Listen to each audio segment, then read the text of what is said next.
Halo teman-teman semua, kita tunggu Mbak Nuninya dulu ya. Mungkin lagi masih persiapan.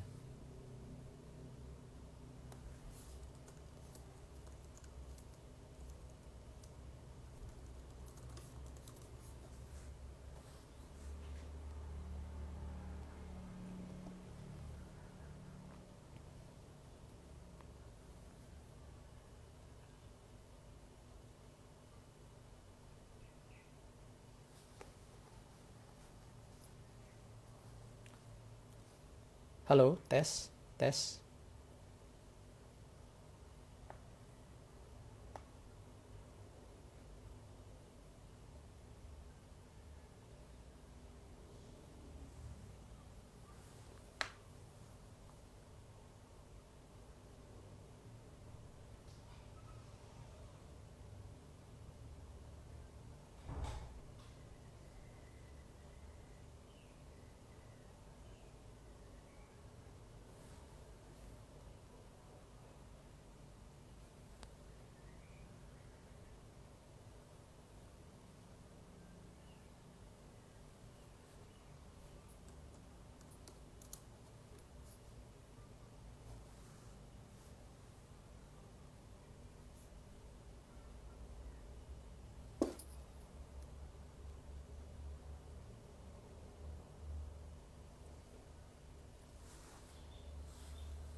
Oke teman-teman, terima kasih telah bergabung bersama live sesi Instagram bersama UID dan Collab for Health pada sesi hari ini.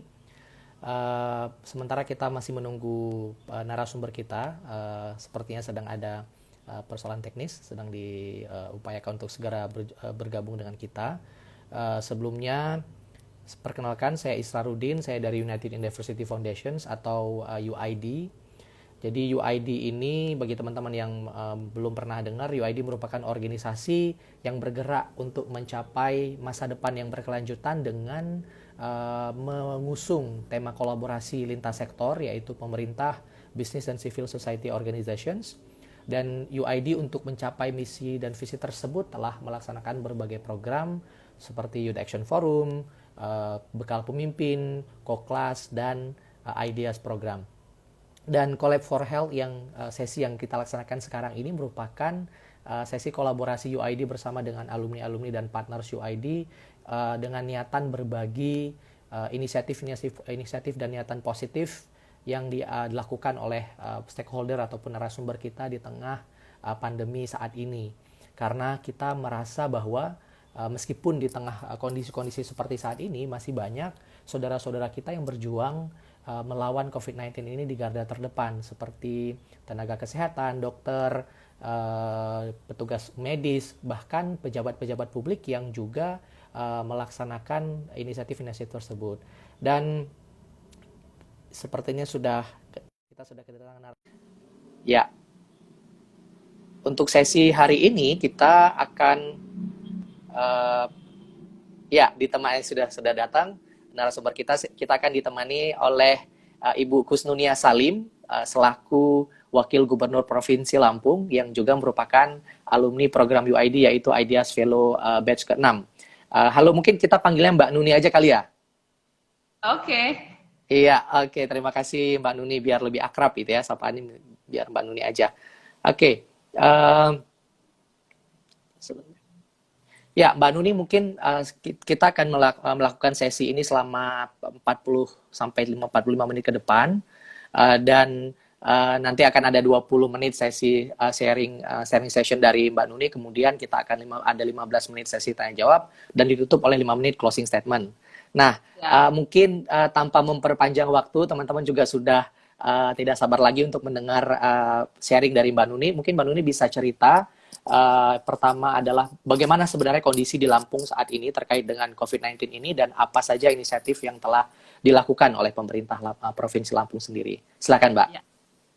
Terima kasih semuanya, semoga senantiasa sehat dan semangat karena kita menghadapi virus ini harus happy, sehat, semangat, perlawanannya kesehatan badan kita. Kenapa? Karena vaksinnya belum ketemu, obatnya belum ketemu, maka kuncinya kita melawan virus dengan kesehatan badan. Terima kasih, aku senang banget sudah dikasih waktu untuk sharing dari Lampung. Yeah. Kita juga senang banget Mbak Nuni bisa join bersama kita. Terima kasih kesempatannya. Mungkin aku bisa sedikit cerita di Lampung situasi. Alhamdulillah kita termasuk 5 besar provinsi dengan penyebaran COVID yang terendah. Artinya, alhamdulillah kita syukuri kita bisa dengan kekompakan semua pihak, pemerintah, tentunya masyarakat. Ini kan yang paling inti masyarakat. Karena walaupun kayak apa pemerintahnya mengimbau, meminta, melakukan apa ya, mewajibkan A, B, C, D, tapi kalau masyarakatnya nggak jalankan, nggak bisa juga kita kendalikan. Kuncinya di masyarakat. Meskipun ada 1-2 katakanlah yang masih belum disiplin, tapi alhamdulillah lebih banyak yang disiplin, lebih banyak yang mengikuti sehingga angkanya relatif tidak terlalu tinggi, 150-an dengan angka kesembuhan 110. Alhamdulillah ya, jadi banyak yang sembuh begitu. Nah, situasi hari ini Lampung yang perlu kawan-kawan ketahui adalah pertama, mungkin tidak sama dengan daerah lainnya. Kami ada kasus pertama bulan Maret. Sejak sebelum kasus, Pak Gubernur sudah lakukan koordinasi dengan kabupaten kota, begitu kita siap-siap. Karena Indonesia sudah ada kasus, maka walaupun di Lampung belum ada kasus, kita siap-siap. Ibaratnya itu langsung dibangunkan, siap-siap ini situasi bahaya mendekat, kira-kira begitu. Yeah. Nah itu alhamdulillah sejak awal kompak, sejak begitu ada kasus langsung kita lakukan pendataan. Jadi sejak kasus pertama di Indonesia itu kalau nggak salah Februari ya, kita Februari akhir sudah pendataan rumah sakit yang siap untuk kalau ada kasus COVID di Lampung. Ada 30 rumah sakit yang kita siapkan, 4 yang utama, totalnya 30. 4 yang utama ini karena yang memang sudah pernah ada menangani kasus virus macam ini, kan dulu ada flu burung, ada apa ya, jadi ada ruangan-ruangan yang memang disediakan untuk penanganan pasien dengan virus seperti ini, tekanan negatif dan sebagainya. Dan dokter-dokternya relatif sudah memang rumah sakit besar. Nah, 4 ini kebetulan kami ada rumah sakit baru, 1 lagi yang sedang dipersiapkan yang sudah dibangun dan sudah berfungsi sebenarnya umum. Akhirnya kita putuskan 1 rumah sakit karena belum banyak pasiennya, kita putuskan 1 rumah sakit khusus pasien COVID. Jadi 4 rujukan utama tambah 1 rumah sakit khusus. Dan alhamdulillah ketika ada 1 kasus pertama itu udah langsung ready semua karena sebelum ada kasus sudah prepare. Sudah dipersiapkan kita. Ya. Betul begitu. Yang kita lakukan apa? Sebelum ada kasus kita bahkan sudah lakukan persiapan pelatihan tenaga kesehatan. Karena yang perlu kawan-kawan tahu begini, COVID ini baru ada 2019 dan masuk Indonesia baru 2020. Baru inilah pengalaman kita menangani virus dengan transmisi secepat ini, cepat banget. TB bahayanya sih banyak ya virus yang berbahaya begitu. Ada TB, ada virus mungkin yang lain juga bahaya, tapi mungkin transmisinya nggak secepat ini. Sampai orang mungkin, saya punya teman anggota DPR yang meninggal karena COVID ini. Jadi seminggu sebelumnya beliau ke pasar bagi masker dan sebagainya. Seminggu kemudian saya dapat kabar beliau meninggal karena COVID. Artinya cepat banget.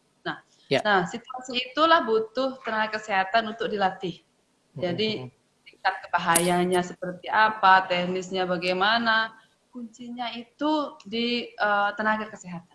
Ya, Betul istilah tenaga kesehatan sebagai garda terdepan. garda terdepan. Ya. Karena memang faktanya seperti itu. Jadi virus ini kuncinya kan di pengendalian. Pengendalian itu ya berarti orang-orang yang bisa kita jadikan apa sih garda paling depan untuk memastikan penyebarannya tidak meluas sedemikian rupa. Nah, pelatihan-pelatihan dilakukan, kasus pertama langsung ditangani dengan sigap dan seterusnya.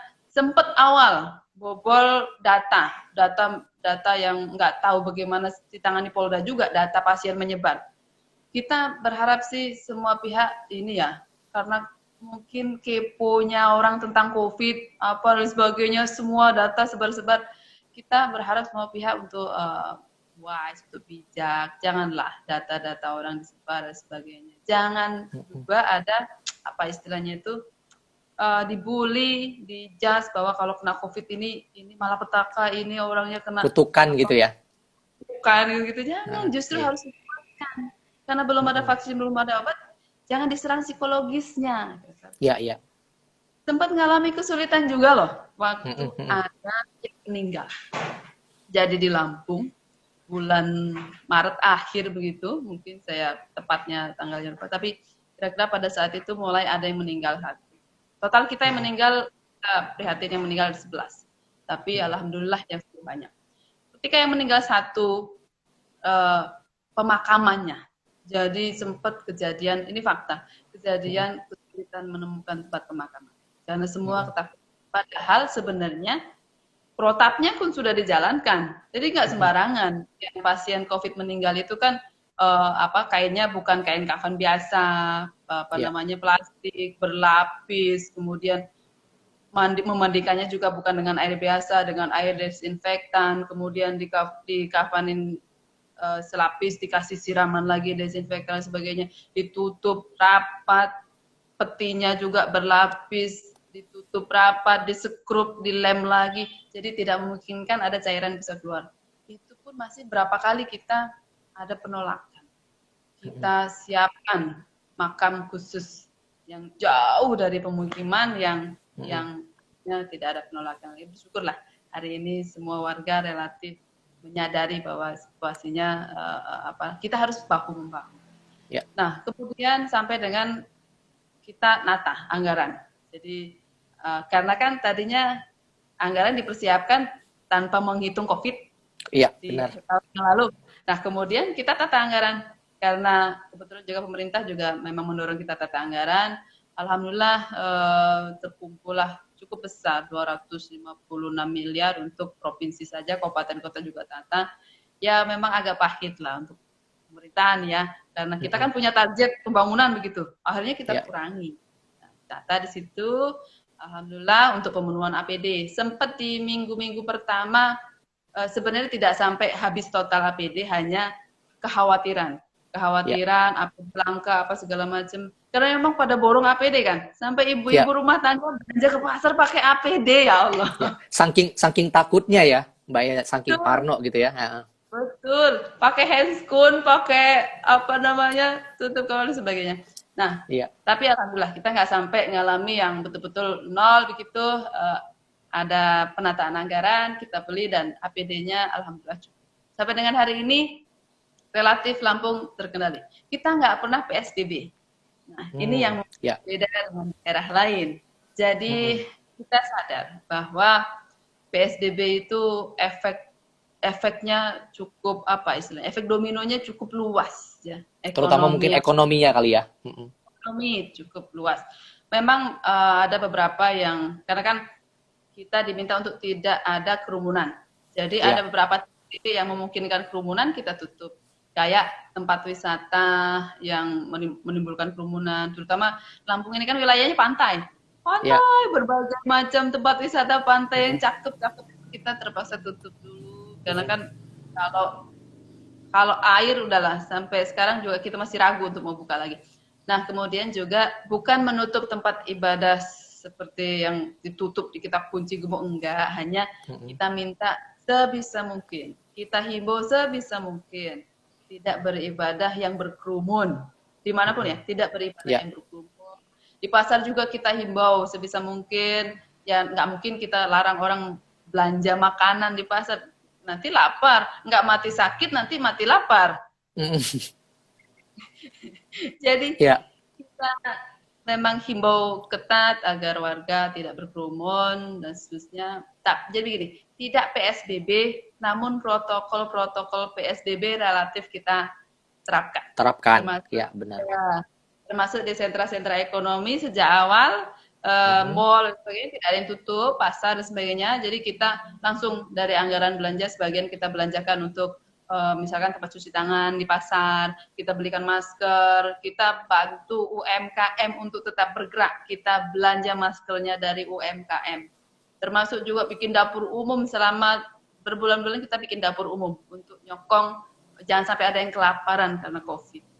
Iya, Banyak iya. hal kalau mau diceritakan. Iya. Gitu. Oke, terima kasih luar biasa sekali nih Mbak Duni inisiatif-inisiatifnya. Mungkin teman-teman saya mau mengingatkan juga bagi teman-teman yang ingin mengajukan pertanyaan kepada narasumber kita, silahkan kirimkan komentar teman-teman di kolom komentar di bawah ya. Oke, mungkin gini Mbak, tadi saya sempat sampaikan juga bahwa sebenarnya yang menjadi selama masa pandemi ini kita kan banyak melihat ada orang-orang saudara-saudara kita yang berjuang gitu ya, nggak hanya tenaga kesehatan juga, akan tetapi menurut saya personal sih adalah relawan dan juga pejabat publik Mbak, seperti Mbak Nuni seperti ini juga kan sebenarnya mempertaruhkan kesehatan pribadi dan keluarga juga gitu ya, ketika berkunjung ke lapangan, meninjau lokasi dan lain-lain segala macam gitu. Nah, yang ingin saya tanyakan Mbak, kira-kira apa yang menjadi source of energy Mbak Nuni nih dalam melakukan berbagai kegiatan yang bisa kita bilang beresiko ini gitu selama masa pandemi ini? Ya, saya selalu sampaikan sejak awal. Jadi kita semua mendorong warga kita untuk stay at home, untuk beraktivitas banyak dari rumah. Kalau nggak terpaksa, please deh jangan keluar rumah karena memang bahaya. Namun kan tidak demikian dengan pihak-pihak tertentu macam kami, macam tenaga kesehatan, dan orang-orang yang nggak memungkinkan bekerja dari rumah. Kayak saya harus keliling memastikan pasar-pasar, tempat-tempat, dan sebagainya, yang protokolnya jalan. Bukan hanya saya, semua kawan-kawan pejabat, kawan-kawan, termasuk relawan. Jadi tentu begini, yang perlu diketahui bersama bahwa ada situasi yang tidak biasa, yang hari ini sedang kita hadapi. Dan memang faktanya berbahaya. Kita nggak tahu loh. Jadi penyakit ini memang agak payah dideteksi. Dulu awalnya kita pikir yang sakit demam, panas tinggi, batuk pilek, salah satu ciri-ciri yang mudah dikenali. Ternyata hadirlah orang tanpa gejala. Nggak bisa dikenali. Dan orang tanpa gejala juga tiba-tiba orang nggak sakit, nggak apa, ternyata positif, meninggal. Nah, itu juga terjadi. Maka memang ya jujur kadang-kadang sebagai manusia biasa kadang ada rasa takut sedikit. Tapi kan ada kewajiban kita. Bukan hanya kewajiban sebagai pejabat. Saya bisa saja memilih sebagai pejabat yang duduk di belakang meja, perintah-perintah kalian terjun, kalian apa, kalian ini, saya dengan alasan, mohon maaf ya, bukan nggak ada niat gimana. Dengan mungkin saya kan mengatur, saya kan kebijakan, saya duduk belakang meja aja, selamat. Ya, gitulah. Kita juga perlu menyemangati juga sepanjang protokol kesehatan kita jalankan, insya Allah lah selamat, kira-kira begitu. Tetap harus hati-hati. Ini tanggung jawab kita bersama dan bukan hanya pemerintah. Sekali lagi sejak di awal tadi saya bilang, ini masyarakat juga perannya sangat penting. Di mana soal kedisiplinan hidup sehat diterapkan, insya Allah pengendalian penyakitnya atau pengendalian virusnya bisa maksimal.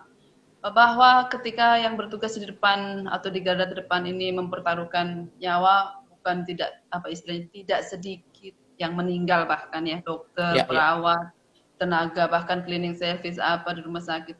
Ya itulah faktanya. Saking bahayanya ini. Tapi saya yakinlah dengan perjuangan mereka tidak akan sia-sia, dan kita sendiri juga jangan takut, terutama juga kita bersyukur. Adanya COVID ini mungkin karena ada musuh bersama. Ada musuh bersama bernama COVID ini, sehingga kebersamaan kita, jiwa gotong royong kita semakin bangkit lagi. Tadinya sudah ada, tapi dihentak oleh COVID, jiwa kerelawanan kita bangkit. Banyak masyarakat yang bahu-membahu bukan hanya istilahnya bantu relawan, bantu APD atau apa, bahkan termasuk tetangganya bikin masakan dibagi ke tetangganya atau bersih-bersih apa bareng-bareng, kita punya desinfektan cukup untuk rumah kita, masih sisa dibagi lagi, nyemprot ke tempat-tempat umum dan sebagainya. Alhamdulillah kita syukuri berkah COVID ini kekompakan warga luar biasa. Ya, ya. Oke. Nah, kalau kira-kira Mbak, apa sih yang sebenarnya bisa dilakukan oleh masyarakat sebenarnya, terutama di wilayah Provinsi Lampung itu ya, untuk membantu pemerintah juga dalam menghadapi si COVID-19 ini gitu? Ya, kalau yang kita harap pemerintah ini nggak muluk-muluk. Warga kita disiplin saja. Disiplinnya apa? Ngapain? Disiplin pakai masker kalau terpaksa keluar rumah. Disiplin sering cuci tangan, pakai sabun air mengalir. Sanitizer itu kalau terpaksa nggak ada sabun, nggak ada air ya. Jadi lebih diutamakan cuci tangan pakai sabun dan air. Kenapa? Karena itu lebih bersih, membunuh kuman dan virus. Kemudian juga hindari kerumunan. Kalau nggak penting-penting, nggak pula lah kita ini, aduh aku udah 1 bulan, 2 bulan stay at home, bosen nih. Sudah ada isu-isu new normal. Lampung belum new normal ya. Lampung masih menuju new normal. Isu new normal, hangout, mentang-mentang mallnya dibuka, nggak penting, ngobrol doang, nggak penting banget gitu. Udah gitu, apa namanya, ada bahaya, kita masih di mana-mana. Jadi hindari kerumunan. Kalau memang terpaksa aktivitas di luar rumah, maka jaga jarak. Jaga jarak menjadi kunci ya. Karena kan nggak hanya sentuhan, lewat udara juga. Jadi minimal 1,5 meter kita jaga jarak. Kalau terpaksa belanja, kayak saya juga pernah belanja ke pasar, sembari juga ngecek, sembari juga saya belanja. Jadi kalau memang di depan itu yang kita mau tempat belanja, pedagangnya masih ada yang beli, berarti kita diam dulu lah, cari tempat yang aman jaraknya. Karena kita nggak tahu, bukan hanya yang panas tinggi, bukan hanya yang mukanya kelihatan sakit, demam, hujan, orang tanpa gejala juga banyak. Itulah yang kita hati-hati. Kita harapkan protokol kesehatan dijalankan, itu sudah sangat membantu pemerintah. Ya, oke. Kan kalau kita berbicara tentang stakeholder ya Mbak, kan mungkin kita nggak hanya berbicara terkait ini ya warga gitu ya, tapi juga mungkin ada pihak-pihak lain, misalnya perusahaan, sektor swasta dan lain-lain segala macam. Dan menurut pengalaman di Provinsi Lampung sendiri, bagaimana nih kolaborasi antara sektor-sektor ini dalam bareng-bareng menghadapi si COVID-19 ini Mbak? Ya, sektor swasta alhamdulillah di Lampung ini relatif proaktif ya, bahkan proaktif levelnya. Jadi mereka bukan sekedar tahu diri, karena ini memang bahaya, bukan hanya buat orang lain, buat mereka juga berbahaya. Kalau mereka tetap operasi tanpa protokol kesehatan, membahayakan. Bukan membahayakan kesehatan mereka juga, ekonomi mereka bisa bubar loh kalau ada kasus atau transmisi di tempat ekonomi mereka. Misalkan di kafe mereka tetap buka, nggak pakai protokol kesehatan, pasti kita paksa tutup. Nah, sampai bahkan kita ada pertemuan khusus untuk pihak-pihak swasta ini, kita MOU, kita tanda tangan komitmen masing-masing, dan alhamdulillah itu dijalankan. Misalkan kita ambil contoh di toko kue misalkan, atau toko swalayan misalkan, kan itu nggak pernah kita tutup. Sejak awal ada COVID ini, Pemprov nggak pernah tutup, Pemkot nggak pernah tutupin tempat-tempat ekonomi ya. Tapi mereka juga disiplin. Sampai banyak sekali saya lihat di medsos mereka, ini efek COVID ini banyak yang merambah ke ini, penjualan online-nya online banyak lah. Iya. Jadi aku lihat di medsos atau di toko-toko online-nya yang kawan-kawan di Lampung ini, juga ada pengumuman kayak misalkan, karyawan kami baru pulang dari daerah, jadi kami tutup selama 14 diri untuk karantina, tidak ada kasus, hanya kami berjaga, dan seterusnya. Begitu juga mau lebaran kemarin, toko-toko baju apa tadinya kan mungkin agak ini ya, kita khawatir betul ya, jadi klaster-klaster begitu, ternyata juga diterapkan. Mereka juga hampir rata semua tempat ekonomi bikin protokol kesehatan. Jadi beli termogan masing-masing, sampai membagi kantong sarung tangan plastik semua pelanggannya, jadi biar tidak ada bekas-bekasnya yang kan mungkin orang beli milih-milih barang begitu ya, dan seterusnya. Nah, kemudian Ya. juga protokol kayak pakai facial dan sebagainya dijalankan. Ya alhamdulillah, relatif disiplin untuk pihak private sector. Termasuk juga kita minta untuk jangan ada PHK. Angka PHK di Mm-mm. Lampung relatif. Oke. Oh ya, ini berbicara terkait pengalaman dan pelajaran gitu Mbak Nuni. Kira-kira selama ini kan kayaknya banyak orang gitu ya, sesuatu yang baru gitu, menghadapi sesuatu yang baru, kemudian banyak kebiasaan-kebiasaan baru, kemudian banyak persoalan-persoalan baru yang dihadapin. Kira-kira apa sih Mbak yang bisa menjadi highlight dari pengalaman dan pelajaran Mbak Nuni selaku Wakil Gubernur dalam menghadapi situasi sekarang ini gitu? Ya, ya ini pertama mungkin jangan panik Hmm. bahwa kita menghadapi sesuatu yang baru dan berbahaya, dan ini kayak hantu tapi mengerikan, nggak bisa kita lihat, berbahaya, kita nggak tahu ada di dekat kita apa enggak gitu. Tapi Mm-mm. jangan panik, slow kita cari kunci-kunci untuk selamatnya. Kita Ya. cari kunci-kunci untuk survive-nya dan kita lakukan, kita jalankan. Termasuk juga kalau ngomong secara makro misalkan pemerintahan itu kan sama kayak yang dialami oleh swasta juga, Mm-mm. target-target pendapatannya nggak bisa didapatkan, malah pemerintah pusat potong-potong anggaran sudah kita tata dipotong-potong apa, ibaratnya juga usaha bisa gulung tikar, kira-kira begitu. Ibaratnya Mm-mm. juga pemerintah, kayak kami lahir dari proses demokrasi, gubernur waktu gubernur. Kalau kami nggak bagus menata prioritas kami situasi sulit ini, gulung tikarnya dalam bentuk kehilangan kepercayaan publik. Elektabilitas ya. Ya, kami juga kehilangan trust kalau kami nggak bisa tata. Maka Mm-mm. pelan. Waktu awal minta minta PSBB apa, wah udah caci maki lah sebagian. Mm-mm. Kenapa lelet sekali? Kenapa pemprov, pemkot ini nggak pada ngunci? Wah, sampai kata-kata bodoh apa segala macam sempat muncul. Karena bisa dipahami lah. Kita harus Ya, ya. berempati ya situasi kepanikan warga. Tapi Mm-mm. kita harus tenangkan karena kita harus baca betul kemampuan kita di mana, kita berdiri di mana, kita mampu sampai melangkah bagaimana ke berapa jauh dan seterusnya. Jadi kita juga nggak boleh panik. Mengambil kebijakan harus dalam kondisi tenang, kita harus tahu apa yang harus kita lakukan, seberapa kemampuan kita, kekuatan yang kita punya ini sampai seberapa, berapa orang, berapa personel, berapa uangnya, dan seterusnya. Nah, kemampuan menata, kejelian menata, dan kejelian membaca situasi itu yang paling diperlukan untuk menghadapi situasi urgent seperti ini. Under pressure banget kan kita. Ya, Dan yang benar-benar. selain jangan panik dan kemampuan membaca situasi adalah sekali lagi yang justru bahaya adalah di situasi urgent begitu kita nggak kompak, misalkan Mm-mm. pemerintah provinsi, kabupaten, kota nggak kompak, bisa bahaya.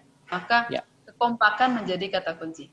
Dengan Forkopimda, dengan polisi, dengan TNI, dengan jajaran di bawah, kita kompak. Kita saling terbuka situasinya. Jadi ya, kita bisa melangkah itu, termasuk keterbukaan kita dengan warga. ya, Halo, kita nggak bisa PSBB karena kita sedang baca ekonomi kita. Sebentar lagi kita juga mau panen raya apa segala macam. Kita kalau PSBB itu begini, efeknya begini. Mending kita jalankan protokol PSBB tanpa PSBB.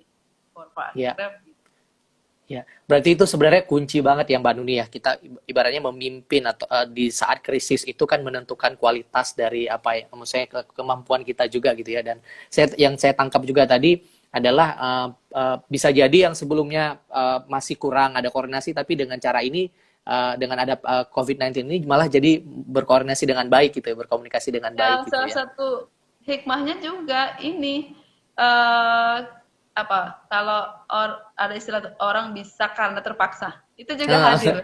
Ala bisa karena terpaksa. Bisa karena terpaksa.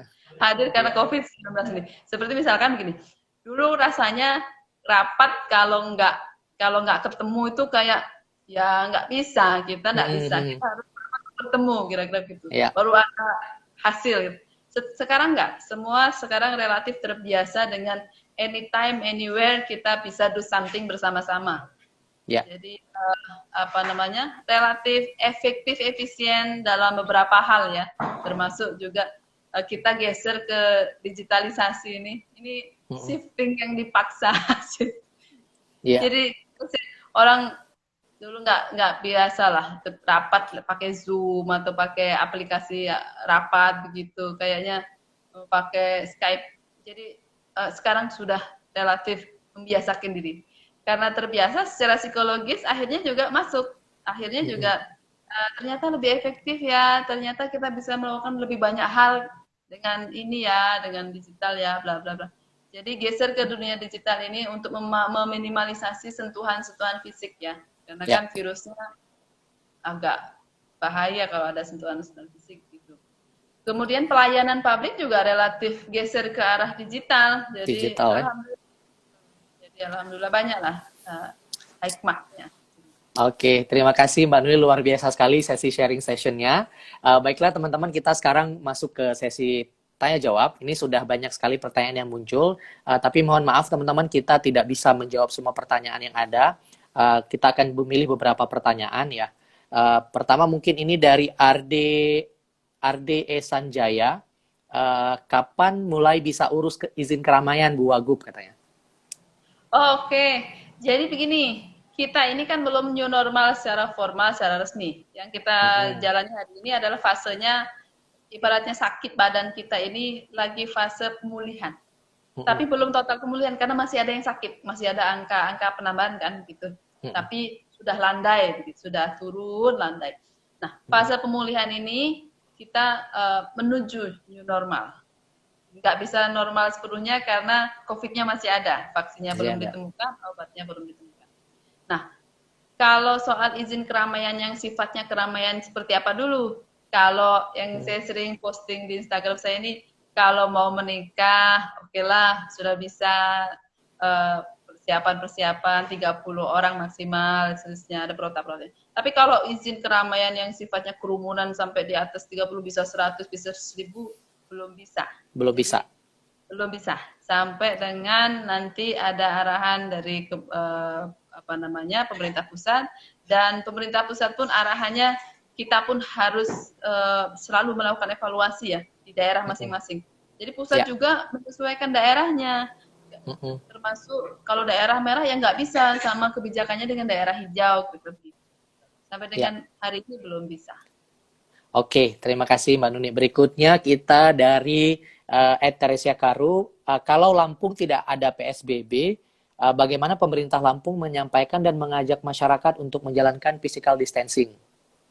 Ya, Nah, ini menarik nih. jadi tanpa PSBB resmi, kita keliling selain secara resmi ya kayak surat dengan pemerintah daerah, kabupaten kota sampai turunkan ke kecamatan dan desa. Kita juga sering sampaikan melalui media massa, melalui kita turun lapangan. Kita sampaikan kan hari ini kan lebih mudah relatif komunikasi massa itu jauh lebih mudah dibandingkan dulu-dulu Mm-mm. belum ada media sosial.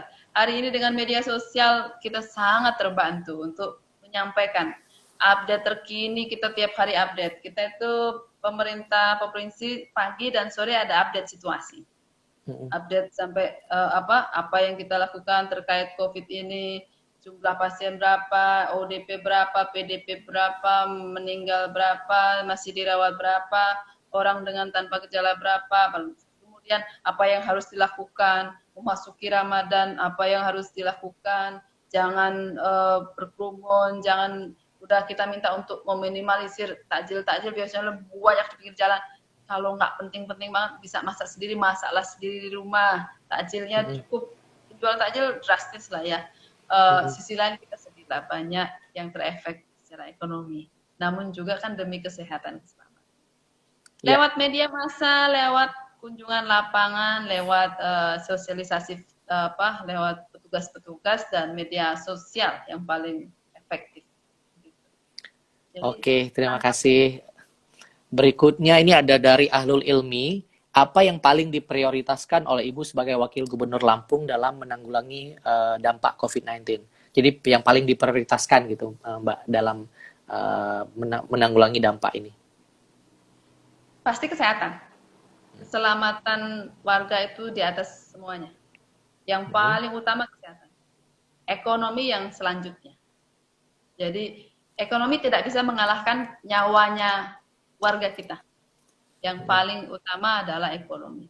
Ekonomi ini yang kemudian banyak turunannya, maka prioritas selanjutnya adalah tetap seperti infrastruktur dan sebagainya kita perhatikan. Tapi yang paling utama untuk menuntaskan pasca baik itu masa pandemi maupun pasca masa pandemi, itu kesehatan warga yang menjadi barometer kita melakukan evaluasi. Jadi maknanya begini, kita kan nanti new normal nih, new normal sudah datang di Lampung, kok ada peningkatan kasus, maka kita akan evaluasi. Langsung kita akan kerahkan lagi pendisiplinan di lapangan dan sebagainya. Termasuk kalau terpaksa tutup, kita juga sejak awal tuh tidak PSBB, tapi kalau terpaksa ya nanti ada opsi gitu loh. Jadi paling utama nyawa warga, keselamatan nyawa warga, baru yang kedua nggak kalah penting. Karena kan mau menghadapi pandemi atau apapun, warga kita harus sehat, harus makan, harus punya income. Ya kalau yang tabungannya tebel oke lah. Yang kalau pekerja harian nggak mungkin nggak makan nanti. Ya itu lagi nanti muncul lagi. Nggak mati COVID, mati kelaparan nanti. Jangan sampai itu terjadi. Oke, ya terima kasih Mbak Nuni. Berikutnya mungkin ini kita rada sedikit flashback Mbak tentang ketika pengalaman Mbak Nuni belajar bersama UID tentang teori U, system thinking dan lain-lain segala macam. Kira-kira apa yang menurut Mbak Nuni yang sekarang wah ini relevan banget nih dengan apa yang dipelajarin kemarin ketika menghadapi situasi seperti ini. Mungkin Mbak Nuni bisa sharing. Nah, saya langsung ingat ketika situasi pandemi ini datang Lampung begitu, kita langsung ingat. Makanya tiap rapat-rapat langsung keinget bagaimana kita harus ada tahapan-tahapan menghadapi sesuatu. Kita tidak serta-merta langsung ke kesimpulan begitu. Kita harus misalkan menghadapi desakan PSBB, ambil contoh ya untuk memudahkan. Desakan PSBB luar biasa karena saking takutnya, saking paniknya. Dan kita juga ada proses, oh iyalah kalau aku jadi warga secara umum, secara awam begitu mungkin saja. Jadi proses mengambil menempatkan posisi kita, mirroring ya ini ya. Menempatkan posisi kita di tempat mereka, kita juga lakukan. Terus kemudian misalkan case yang warga kita meninggal dan dalam tanda kutip warga ketika mau pemakaman tidak diizinkan di sini pindah-pindah, ya kita nggak serta-merta keras mengambil pada warga yang menolak atau apapun. Kita pelan, tapi juga kita pahami situasi keluarga yang meninggal ini dan seterusnya. Jadi prosesnya itu tidak keras, tidak patah. Kebijakan yang kita ambil itu betul-betul mengambil kebijakan tidak serta-merta karena kita memperhitungkan banyak hal. Sampai saya beruntung, gubernur saya sangat memberi ruang ya untuk diskusi dengan bawahan-bawahannya ya. Jadi sehingga saya juga bisa aplikasikan apa yang saya dapat di MIT tempo hari, saya aplikasikan di dalam proses saya menjadi wakil gubernur, termasuk memberikan masukan-masukan kepada gubernur dari mengaplikasikan teori U itu. Jadi bagaimana terutama menempatkan diri di tempat opposite sama kita, terus kemudian memetakan persoalan-persoalan. Banyak hal yang kita istilahnya sebelum saya dapat materi itu dengan setelah saya dapat materi itu berbeda pola pikir saya dalam terutama ngambil kebijakan. Ya. Oke, kemudian mungkin terakhir nih Mbak pertanyaannya, kira-kira apa sih dampak sistemik ke depan yang ingin dilakukan oleh pemerintah Provinsi Lampung sendiri gitu, terutama terkait pasca penanganan si COVID-19 ini gitu ya? Ya, memperketat ya. Jadi secara by system kita kan untuk penanganan COVID ini sistem kesehatan menjadi penting. Kemudian juga bagaimana kesadaran warga juga menjadi kunci. Karena mau sistem kesehatan sekuat apapun akan jebol kalau warganya tidak menjalankan kehidupan yang sehat, bersih sehat, PHBS, pola hidup sehat, PHBS, pola hidup bersih sehat. Jadi kesadaran warga memelihara kesehatan akan menjadi faktor yang penting bagaimana kita membawa warga kita selamat menghadapi pandemi ini. Secara umum itu yang juga menjadi kekuatan untuk ekonomi tetap berjalan. Kalau warga kita sehat, selamat, ekonominya bisa berjalan. Kalau ekonomi berjalan, maka juga target-target kita untuk pendapatan sebagai bekal pembangunan juga bisa dapat. Artinya itu sistemnya akan bisa berjalan semua, diawali dari sistem kesehatan dan pola hidup masyarakat yang disiplin. Itu anggaran kita banyak fokus ke arah sana. Jadi termasuk kita tambah untuk kampanye-kampanye hidup sehat ini, kita tambah juga untuk bantuan-bantuan protokol untuk menjalankan protokol kesehatan, seperti kita mau buka masjid, musola dan sebagainya kan butuh tempat-tempat cuci tangan dan sebagainya, untuk termogan dan sebagainya. Itu bagaimana protokol kesehatan bisa jalan, anggaran kita arahkan ke sana. Jadi by system kita siapkan alurnya. Ya. Oke, menarik banget Mbak terkait inisiatif dan dampak ke depan yang ingin dicapai. Mungkin karena kita waktunya juga sudah mau selesai, kita akan undang Mbak Nuni mungkin untuk menyampaikan closing statement-nya Mbak terkait hasil diskusi kita, dan mungkin jika ada hal yang ingin disampaikan kepada masyarakat, terutama khususnya masyarakat Lampung yang sedang menonton Mbak. Ya, terima kasih kesempatannya, dan untuk seluruh warga Lampung khususnya, atau secara umum seluruh warga yang nonton, bahwa kita memang menghadapi situasi yang berat. Pandemi ini memukul semua orang ya, semua elemen, semua bidang. Yang perlu kita sampaikan adalah jangan khawatir, dengan jaga kesehatan. Dengan kesehatan kita mampu melawan pandemi ini, melawan COVID-19. Dan yang pasti jangan pernah merasa aduh saya terdampak, aduh usaha saya bubar, aduh apa. Jangan pernah merasa menderita sendiri. Kita semua mengalami kesulitan, dan yakinlah akan ada hal baru, akan datang kesempatan baru, akan datang situasi baik, karena pasti rodanya berputar gitu. Dan insya Allah pemerintah akan selalu hadir di setiap kondisi kesulitan apapun warganya, dan kita bahu-membahu. Jangan pernah putus gotong royongnya. Terima kasih. Ya, terima kasih luar biasa Mbak Nuni, pesan-pesan dan sharing sessionnya selama 40 menit terakhir ini. Semoga bisa menjadi informasi baru dan pelajaran yang bisa kita ambil, terutama bagi warga-warga yang menonton yang berasal dari Provinsi Lampung, dan juga mungkin bagi teman-teman yang berasal dari tempat-tempat lain, baik di Pulau Jawa, bahkan ada dari Sulawesi dan seluruh Indonesia lainnya.